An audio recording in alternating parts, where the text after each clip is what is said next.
Hangtod karon, nagpabiling problema ang power supply sa Island Garden City of Samal, Davao del Norte. Kinibisan pa og kadunay gimontar nga generator set kay dili gihapon makaya ang demand sa katawhan sa isla.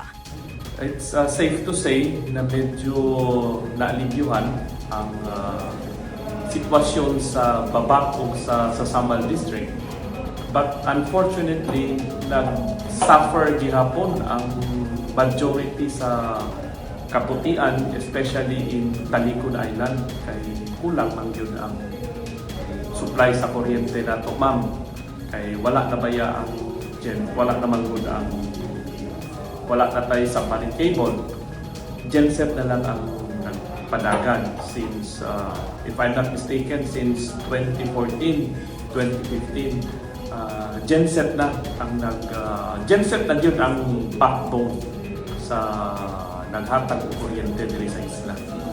Una nang givito ang House Bill 10554 niadtong Hulyo 2022 nga mopalapad unta sa franchise area sa Aboitiz-owned Davao Light and Power Company sa Tagum City, Igacos ug uban pang lugar sa Davao del Norte. Kini nga mga lugar giserbisyohan sa North Davao Electric Cooperative Incorporated kun Nordeco. Hinungdan nga gipaubos sa state of calamity ang Igacos niadtong Marso 2023. Isip temporaryong solusyon, mipalit ang lokal nga panggamhanan og tulo ka generator set pinaagi sa usa ka resolusyon. Plano sab nga dugangan og tulo pa ka generator set. Kay ang plano unta nato unom. Pero tungkol kay, siyempre, the availability of funds po, mao po na tulo lang ang gipalit usan. And now, we are planning to add 3. Kasi papasok na ang summer.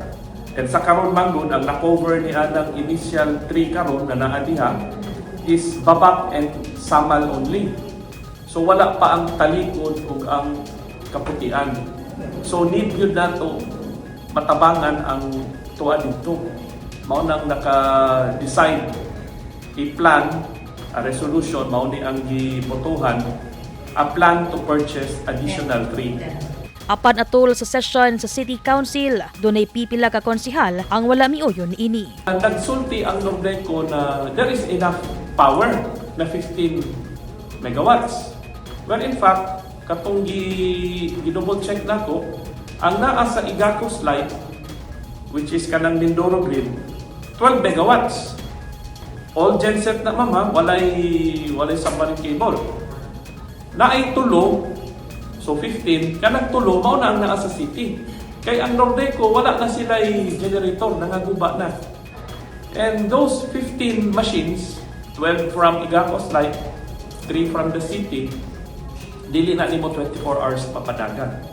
And ang output niya na is only 80%. So, meron talagang problema. Meron talagang shortage. Now, doon lang ako na-surprise kasi sinabi ng Nordeco na enough. So, siguro yun yung basis ng mga nagno na hindi na natin ipatuloy na yung sinabi ng Nordeco. Naabtan sab sa election ban, rason nga nalangan ang pagpalit niini. Since wala na to na napalit tong tulo karon tungod kay eleksyon na, and siyempre naapsa na yun sa panahon, is problema ngayon yan ng Nordeco na wala silang backup ngayon.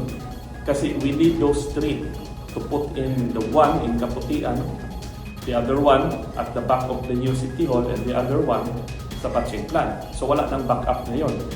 So mag-expect talaga tayo ng blackouts. Kasi na-delay yung process, ma'am, yung plan to purchase. I gave it to the Sangguniang last year pa. Pero because of the series of deliberation, may mga discussion, so na-drag, nadugay. So mao ni ang problema karon. Miisplikar sab ang mayor sa giingong gipolitika ang power crisis sa syudad. Common sense lang ni, walay politika ni. It's common sense. Walay laing source ang Samal because we are an island. We are not anymore connected to a submarine cable. Wala na. Generator na lang yun. And under the law, pwede ang city in aid of electrification, mutabang backup power. As to the capacity of Nordeco to produce or to purchase gensets, kana ang wala ko kabalo. You better ask them. Kasi sa nakita na ko karon, medyo na sila yung problema financially. Naapa sila sa submarine cable na bayran pa na nila. Kay ambot, asa na ng submarine cable na i-invest nila diha. That is more than ₱1 billion. So I don't know what will happen. Basta ang ako alam, ang sa city, stable, reliable power for the entire island. Maunang nag-start kita. Gipaklaro ni Mayor Uy nga dili makawang ang pondo nga ipagawas sa pagpalit niini. Ang wala nakita sa mga nagno, since 2014, Sabal is losing 2 to 3 million a month in economic losses. So i-multiply na nimo in 1 year. 2 million a month times 2, that is 24 million. If you multiply it by 10 years, that is close to 300 billion or more. So, I think justifiable kung magasto man ta kung another 30 million kaysa naman mawad-an ta o kita. Mga resorts, mga restaurants, yung mga nag-work from home, mga estudyante. So, daghan ang naapektuhan. Kanang mga way tubig, karon daghan ang sa Samal Road, way tubig. Nga man, guba na ang water pumps because of the unreliable power supply. Wala tayong internet.